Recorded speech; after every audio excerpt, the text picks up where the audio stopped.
İnşallah oruçlarımız güzel 4-cü gündə Allah qoysa. Hamımızı gözləyirik. Hazırlığımız davam edir.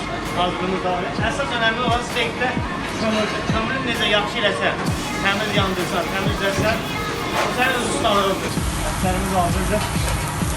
Ətlərimiz hazırdır. Namın Allah qoysa gözləyirik.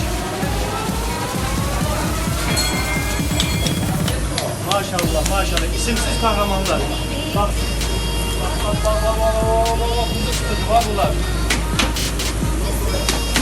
Şef tamam olsun inşallah.